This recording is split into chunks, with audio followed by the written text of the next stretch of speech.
Bonjour à tous et bienvenue dans ce nouvel épisode de Y a pas de sous-métier. Alors aujourd'hui, on va voir un métier qu'on entend souvent, mais aujourd'hui, on va le voir en profondeur. Aujourd'hui, on va voir un métier qui nous fait vibrer, qui nous fait bouger, un métier qui nous ambiance. On va voir une voix, on va voir un micro, on va voir une guitare et on va voir que derrière chaque voix, derrière chaque micro, il y a un parcours. Il y a beaucoup de travail et surtout beaucoup de sacrifices. Aujourd'hui, on va voir le métier de chanteur.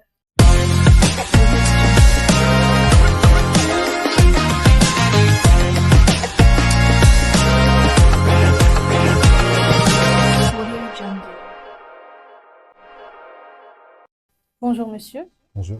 j'espère que vous allez bien. Ouais, ça va, et vous? Moi, ça va aussi, je vais bien, merci.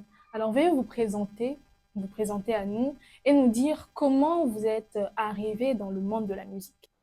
Oui, premièrement, moi, c'est Rachid Jacob, communément appelé Jack Rachid. Je suis artiste musicien depuis 2020. Dès l'enfance, j'ai toujours eu la passion pour la musique parce que d'abord, dans ma famille, tout le monde est chanteur. On partageait toujours l'ambiance de chant, de la musique dans la famille. Et avec cette passion, j'ai grandi. Après, j'ai été toujours inspiré par des chansons, par des paroles, par des idées. Je me disais, où est-ce que je vais mettre tout ça? Si c'est pas dans la musique, si c'est pas me lancer dans une carrière. Après, je me suis décidé et finalement, j'ai commencé la musique. D'accord, super. Et quand vous avez débuté, commencé votre carrière, quelles sont les premières difficultés auxquelles vous avez fait face? Bon, d'abord, les premières difficultés, c'était d'abord euh, l'acceptation de ma carrière, du nouveau moi aux yeux de la société. Parce que je suis une personne qui est trop introvertie, très calme, un peu posée, quoi. Mhm. Alors, quand j'ai informé à tout le monde que je vais devenir musicien, c'était compliqué. Tout le monde se riait. Oui, Certains me demandaient, t'es trop sérieux pour faire de la musique. Est-ce que oui, tu vas y arriver? Parce que ces derniers temps, pour faire de la musique, faut avoir plein d'énergie. exactement. Faut quelquefois prôner les antivaleurs. Mhm. Faut faire des choses qui sont quelquefois à l'encontre de l'éducation familiale. Mhm. Alors, c'est ce qui a un peu bouleversé les gens. Ça a été compliqué à comprendre. Ça a été mon plus grand difficulté parce que j'ai eu des blocages même dans la famille, même chez les parents et tout. Mais ça a été maintenant à moi de les prouver que je méritais de devenir musicien. Exactement. Et avant de continuer, je sais que cette question vous brûle les lèvres. Je sais. Je vais poser ça pour vous. Fallait vous faire. Oh. Vous n'êtes pas obligé de répondre, hein? Oui, je suis pas obligé Bon, de on répondre. verra ça en aparté quand on va En tout finir. cas, Quand on va finir. Et pouvez nous dire un peu à quoi ressemble une journée typique pour un chanteur, pour un musicien ici à Kinshasa? À quoi ressemblent vos journées? bon, d'abord de base, la ville de Kinshasa, c'est une ville fatigante. Alors, quand on augmente le métier de musicien, c'est toujours compliqué. Parce que la musique, ça demande d'abord l'endurance, la créativité, la réflexion, l'énergie, la profondeur. Et quand on mélange tout ça et quand on combine tout ça, tu passeras toujours une journée très fatigante. Comme par exemple dans des répétitions. Donc, tu vas te rendre compte que le soir, tu es tellement épuisé. Mm. Tu n'as pas fait des exercices physiques, mais mentalement, tu es trop épuisé parce qu'il te faut beaucoup de réflexion, beaucoup d'innovation, beaucoup de créativité. Et ça, c'est pas fait à tout le monde. Ouais. Donc c'est un métier qui demande, qui éprouve beaucoup. Oui, c'est un métier qui demande beaucoup. Comme on Mm. dit souvent chez nous, chez les Baswahili, kazi ya musique inashinda kazi ya bureau. Eh. Oui, parce que c'est un travail qui demande beaucoup. Mm. Ça demande de la profondeur. Exactement. Au même moment, ça demande de l'énergie. Mm. Donc, que tu sois superficiel, en même temps être profond. Donc, c'est toujours fatigant mentalement. Mm. Oui. Et en parlant de musique, on voit, même sur les réseaux sociaux, même autour de nous, on voit que c'est un métier qui est sujet à beaucoup de critiques, beaucoup de messages durs.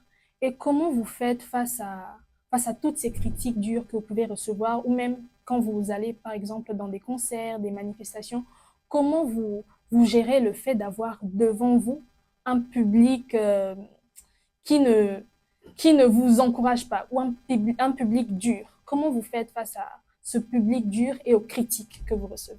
Hmm. Bon, d'abord, la musique, ça demande l'endurance. Ça demande avoir un grand cœur. Bon, c'est pas seulement dans la musique, mais c'est dans dans tous les domaines de la vie.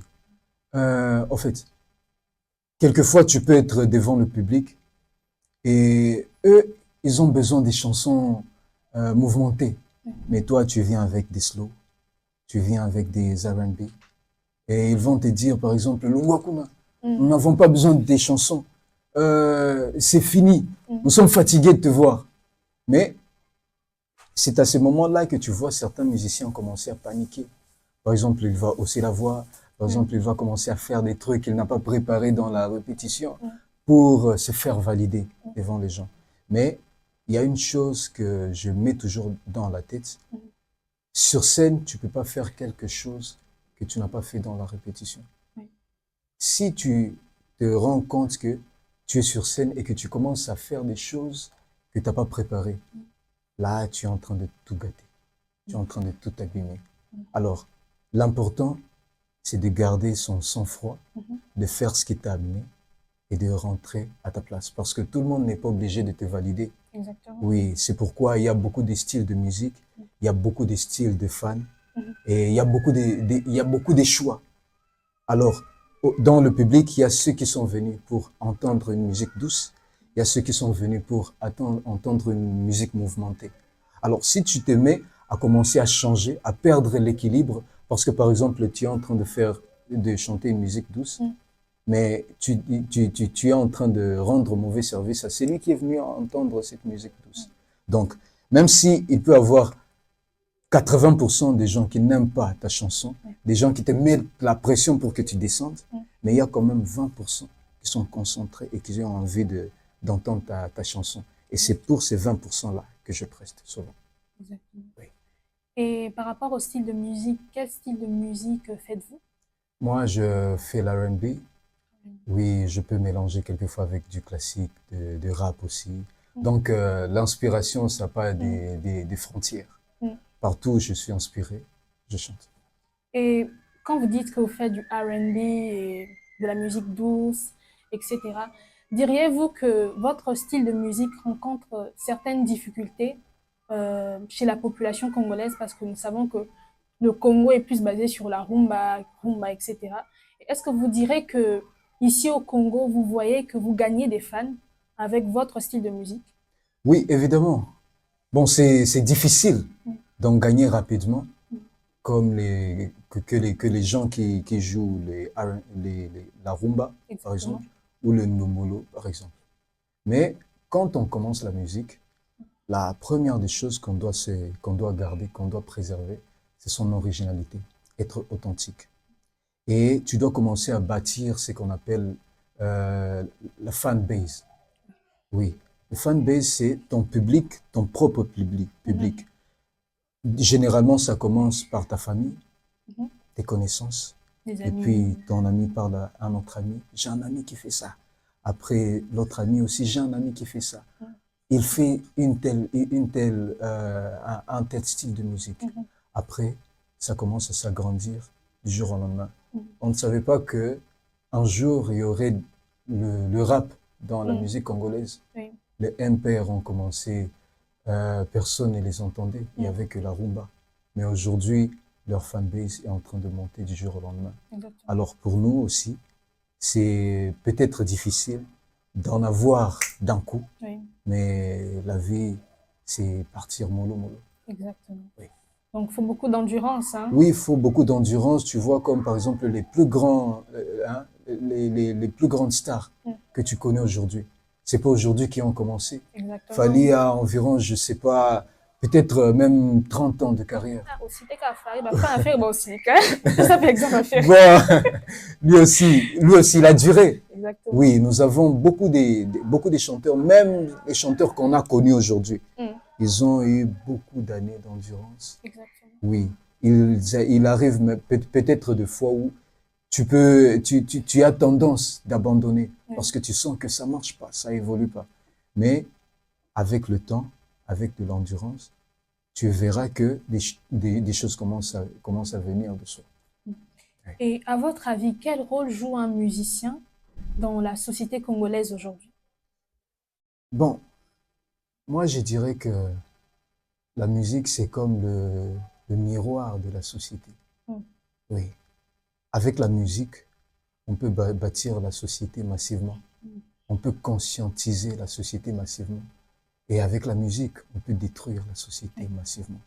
C'est pourquoi tu verras souvent, quand aux années des 2000 ans ou 2002, les jeunes avaient toujours tendance de porter des tissus, des larges bords, des mocassins. Pourquoi? Ils imitaient par exemple Michael Jackson. Ils voulaient lui ressembler. Aujourd'hui, quand le rap est venu, Mhm. chaque jeune commence à vouloir porter les Timberland, Mhm. les gros pantalons, les jeans et tout ça. Aujourd'hui, tout le monde veut porter comme telle star. Mhm. Oui. Alors, pour influencer massivement la jeunesse, c'est premièrement, d'abord dans la musique. Pour détruire massivement la jeunesse, c'est dans la musique. Alors, c'est à nous maintenant de savoir qu'est-ce qu'on va donner. Parce que la petite voix que nous lançons, peut-être dans le studio, on le néglige parce que c'est moi-même qui l'ai dit. Je l'ai écrit dans un petit carnet. Mais là où ça ira, après des années, c'est un investissement. Peut-être ça peut détruire, peut-être ça peut bâtir. Exactement. Oui, alors c'est à nous de soigner, de trouver et de chercher que placer dans la société. Exactement. Et est-ce que vous pensez que les gens respectent réellement le travail artistique des musiciens? Parce que, il faut se le dire aussi, vous avez beaucoup de préjugés. Vous, les musiciens, en tout cas, beaucoup de préjugés. Je vais juste citer un petit, oh, bah, musicien, bah, de la sérieuxité, par exemple. On entend souvent ça. Ouais. Oui. Et est-ce que vous pensez, avec tout ce qui se dit autour de votre métier, vous pensez que les gens respectent réellement ce que vous faites? Bon, d'abord, le respect, ça se donne pas, ça s'offre pas. Le respect, ça s'arrache par toi-même. Si, par exemple, les gens te respectent à partir de ce que toi-même tu leur montres. Les gens te considèrent, la considération des gens, c'est le reflet de ce que toi, tu montres à la société. Si tu te respectes pas, les gens te respecteront pas. Si tu veux que ta musique soit respectée, c'est toi-même, c'est que tu donnes dans ta musique et ton endurance, bien sûr. Oui. Parce qu'aujourd'hui, les musiciens ne sont pas respectés à cause peut-être des aînés, de ceux qui nous ont précédés. Et ce sont les plus grandes difficultés que nous rencontrons au début de notre carrière. Quand tu dis par exemple à une personne, quand tu dis par exemple à tes parents, maman, je vais faire de la musique. Il se met en tête tous les musiciens qui ont précédé, ce qu'ils ont fait, la réputation qu'ils ont abîmée. Et il te dit que si mon fils aussi partait dans ça, je sais au début il va me dire non, moi je serai comme ça, moi je serai comme ça. Mais avec l'influence, avec le temps, lui aussi il va partir de l'autre côté du rive. Oui. Alors c'est à nous de donner ce que nous voulons que la population nous donne, que nos fans nous donnent. Exactement. Oui. Et est-ce qu'il y a un moment, un événement marquant que vous avez eu à vivre dans votre carrière, positif ou négatif, hein, que vous pouvez partager avec nous? Un événement marquant. Bon, j'ai fait souvent des prestations, des prestations, des concerts, par-ci par-là. Bon, je ne peux pas dire que c'est marquant parce que c'est ce que tout le monde fait. Il y a seulement un événement négatif qui m'est arrivé, mais je ne peux pas dire que c'est totalement négatif parce que ça m'a aussi permis, ça m'a aussi enseigné. Un jour, je venais d'une prestation à Goma. Un concert, c'était trop tard le soir, aux environs de 23 heures. Tu vois, à Goma, c'est pas comme ici. À 21 heures déjà, la route est calme. Oui. Alors, on était avec un ami, il s'appelait Malik.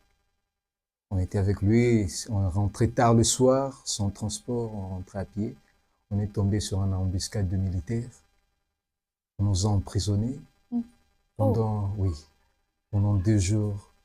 Les tortures, tout ça. oh. Oui.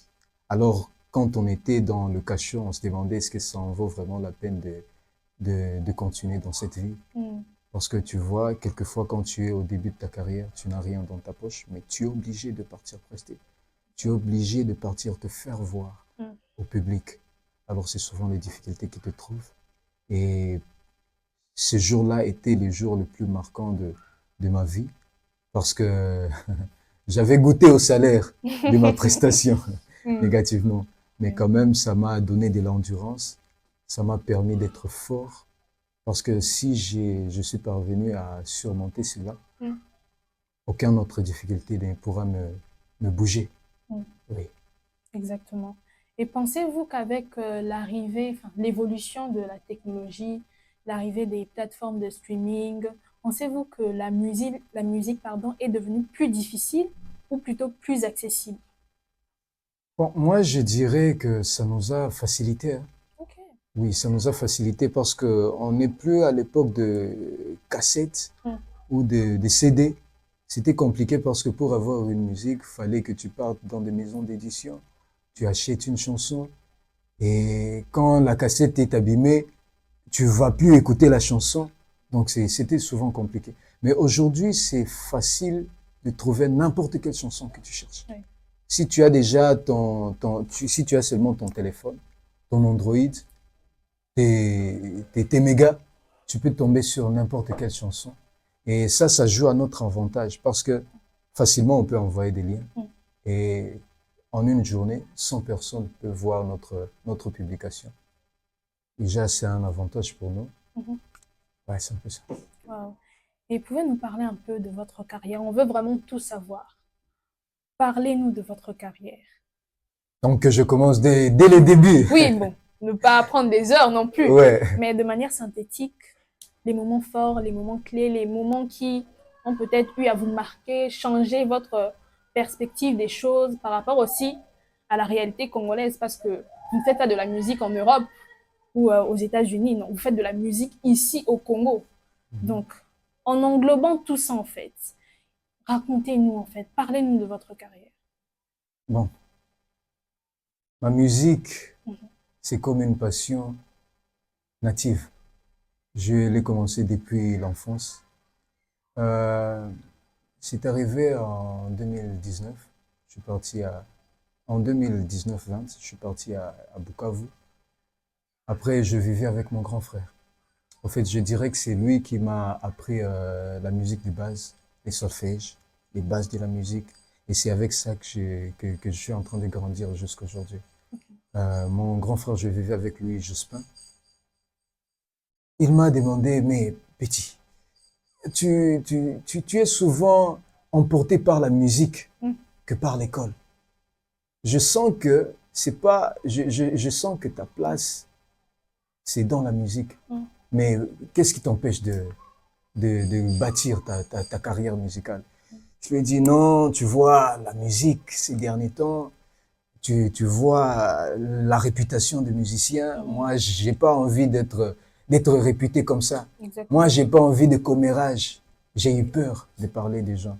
Et la chose qu'il m'avait dit, c'était une chose qui m'accompagne jusqu'à aujourd'hui. Mhm. Il m'avait dit, tu vois, c'est pas seulement dans la musique, mais dans toute ton carrière musicale, toute ta carrière musicale. Mhm.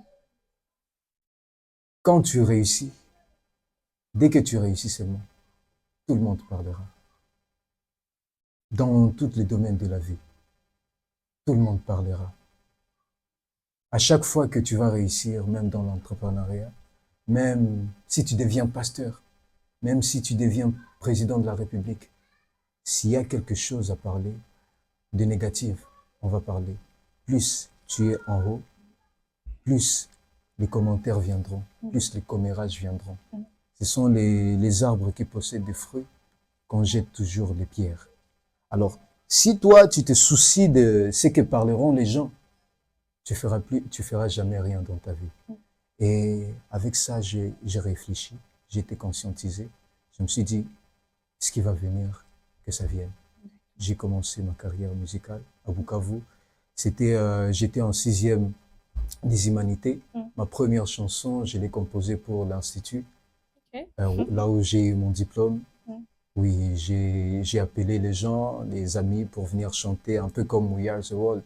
Oui. Oui, on a chanté. Après, le préfet s'est réjoui de notre chanson. Il nous a donné l'argent pour qu'on aille en studio. Et en voyant ce mood-là, cette ambiance, le fait que je me suis déchaîné, j'ai enlevé mon inspiration et mon inspiration a pris vie. Je me suis dit, ça m'a donné du courage. Je me suis dit de continuer. Ma deuxième chanson, je l'ai faite à Goma. Et ma troisième chanson, Ménéma. Et après, c'est vrai, les commérages peuvent venir. Oui. Mais jusqu'aujourd'hui, je suis venu à Kinshasa pour les études. Mais j'ai continué à me battre du jour au lendemain. J'ai rencontré des gens pour des collaborations, comme par exemple Megalo et les autres. Et jusqu'aujourd'hui, je suis toujours en train de me battre pour continuer. Exactement. Oui. Quel parcours enrichissant. Quel parcours enrichissant. En parlant de votre carrière, vous pouvez nous parler un peu de vos chansons, même nous en citer 3, vos préférées, Oui. et qui ont plu aux fans aussi, bien évidemment. Et nous dire pourquoi aussi ce sont vos préférées. Donc, si vous pouvez nous parler, nous donner 3 chansons qui sont vos préférées et nous dire pourquoi. Oui. Ma première chanson, c'est pas la plus célèbre, Okay. mais c'est ma préférée parce que j'y avais mis du cœur et j'avais fait un style qui venait de moi. Oui, c'était la première chanson que j'avais faite pour mon institution. J'avais mis de la poésie, le titre c'est La dernière chanson. La dernière chanson. Oui. C'était... Un petit acapella. Un petit acapella. On veut, le public réclame, hein? Pourquoi ça peut peut-être vous appeler chanteur T. Oui. On veut entendre moi ma do ré mi fa sol et ça va bien. Oui, le nom de l'école c'était Divin Maître. Alors je chante juste le refrain. Oui, juste le refrain. Oh, oh, divin maître, c'est ma dernière chanson. Adieu mon divin maître, je vais devoir partir. L'océan peut sécher, le soleil peut s'éteindre, mais jamais mon cœur ne cessera de t'aimer. Ok. Tu sens même que moi, c'est nostalgique. Nous, très nostalgique, on vous applaudit. Oui, oui. Ah ok, d'accord. Je doutais un peu, c'est pas aussi pour être reçu. Je me dis, ah, oh, mon pote Yami, peut-être. Oui, oui. J'ai mis du cœur dans cette chanson et jusqu'aujourd'hui, je l'entends et je me demande comment j'ai eu toute cette inspiration. Et la dernière chanson, je l'aime parce que c'est la chanson qui m'a vraiment marqué. C'est cette deuxième chanson où j'ai vraiment mobilisé le public. Il y a eu même ma famille qui s'est impliquée, mes amis et les autres. En tout cas, ça m'a vraiment plu. C'est une chanson qui parle de la déception amoureuse. Oui. Et l'autre chanson que j'aime beaucoup, c'est Pour la vie. C'est une chanson où j'ai conscientisé le peuple congolais. Parce que nous vivons dans une population où tout le monde pleure, tout le monde se lamente sur notre pays n'avance pas et tout ça, tout ça. Mais dans la chanson, je les ai dit, ça sert à rien de pleurer. Regardons quoi faire. Parce que personne n'a envie d'entendre nos larmes. Personne ne voit nos larmes. Oui. C'est seulement nous, à nous de sécher nos larmes, à nous de porter le masque de la joie, d'être fort et d'avancer silencieusement sans chercher des lettres par-ci par-là. C'était ça le bref de ma troisième chanson préférée. Néanmoins, il y a beaucoup de chansons, mais ces 3 chansons, ce sont mes préférées. Et sur quelle plateforme on peut retrouver tous vos chansons? Sur YouTube, Jacques Rachid. Okay. Oui. Il y a des extraits sur TikTok, Jacques Rachid. Sur Instagram et sur Spotify aussi, Jacques Rachid. Okay. Vous pouvez trouver mes chansons. Super. Jacques Rachid sur YouTube, sur Spotify. Vous pouvez trouver les chansons au complet. Toutes les chansons. Super. Monsieur Jacques, si aujourd'hui vous avez les moyens, quel changement apporteriez-vous dans l'industrie musicale congolaise? Oui, si j'avais le moyen de changer quelque chose dans l'industrie musicale, moi je me dis souvent, quand j'aurai les moyens, j'envisage de guider Mm. ceux qui seront en dessous de moi, comme par exemple en ouvrant des labels, Mhm. en ouvrant des écoles d'art, en soutenant les artistes comme il se doit. Parce que je ne sais pas si tu l'as déjà remarqué, Mm. c'est qu'il est à ce que la musique congolaise continue de stagner jusqu'à aujourd'hui, parce que, parce que chacun ne veut que lui. Mm. Chacun veut prendre qu'une partie de son drap. Tu as vu comment les Nigériens fonctionnent. Ils n'ont pas le temps de se battre pour de la place. Bon, j'aimerais pas entrer en profondeur, mais je sais que les gens qui connaissent vraiment la musique et qui connaissent les différences, ils m'ont compris. Oui. Et quels sont vos projets futurs artistiques que vous envisagez? Bon, d'abord, le projet à court terme que j'ai, c'est l'album que je suis en train de préparer d'ici la fin de cette année. L'album qui sera nommé Nostalgie. En fait, c'est un album qui est riche Mm. en émotions, riche en réflexions, Mhm. riche en mélodies. Mhm. Et je vous invite de rester toujours en ligne sur ma page. Je serai toujours en train de lancer des extraits ces derniers temps. Et puis, j'annoncerai la sortie de l'album en question. Et à long terme, bon, Mm. je suis en train d'évoluer. Oui. Moi, je suis en train, quand je me vois, par exemple, dans 10 ans, dans 5, 10 ans, je suis en train de me voir dans le stade de Martyrs. Mm. Je suis en train de me voir dans Arena. Mm. Et si Dieu me prête vie, je suis sûr que ça va se réaliser. Oh, merci beaucoup pour votre réponse. Et pour finir, quel conseil donnerez-vous à cette jeune personne qui aspire à entrer dans le monde de la musique aussi, ou à peut-être à ceux qui viennent de débuter et qui sont peut-être découragés par les réalités du métier? Oui. Je le dirais juste de rester authentique, Mm. de rester seul, Mm. de ne pas suivre l'influence. Tu vois, ce qui tue la plupart des talents, c'est que, regarde là-bas, il y a tel style de musique qui est plus écouté, comme par exemple le Afrobeat. Moi, je suis pas fort en Afrobeat, mais comme c'est ce qui est plus célèbre, moi aussi je commence l'Afrobeat. Ouais. Oh, je suis entouré par des amis qui sont rappeurs. Si moi je commence à chanter comme ça en Afrobeat, ça va pas tenir. Laisse-moi commencer dans ça. Non, non, non. Premièrement, on chante d'abord pour nous. Mm. Après, ça sera pour le public. Mm. Que ça réussisse ou pas, ça sera d'abord pour le public. Si toi, tu aimes ton métier, les gens aussi vont l'aimer obligatoirement. Et puis, le dernier conseil que j'aimerais dire, c'est si tu as déjà posé la question à une personne qui est à une phase finale de sa vie, tu lui demandes par exemple, c'est quoi la chose que tu regrettes la plus dans ta vie? Il te dira pas, oh, je regrette d'avoir fait ceci. Il te dira pas les mauvaises choses qu'il a fait, mais il te dira les choses qu'il n'a pas pu faire pendant qu'il avait l'occasion de le faire. La vie, c'est seulement celle-ci. Il n'y aura pas une deuxième vie. Si tu as quelque chose à vouloir faire, fais-le maintenant, ou bien regrette toute ta vie. Exactement. C'est tout. Merci beaucoup pour ce merveilleux conseil. Et où est-ce que les gens peuvent vous contacter, vos pages sur les réseaux, votre numéro de téléphone? Oui, sur mes pages Facebook, sur mes pages, par exemple Facebook, YouTube, TikTok, partout ils peuvent me trouver, Instagram, Spotify, je suis partout. S'ils tapent seulement Jacques Rachid, ils vont me trouver, ils vont trouver des belles chansons, des belles performances sur mes concerts, sur mes lives acoustiques. Donc je les invite de taper Jacques Rachid et ils vont me trouver.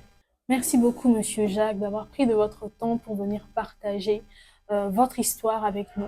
Vous avez encouragé plus d'un, j'en suis certaine. Et merci beaucoup à vous qui nous suivez depuis le début.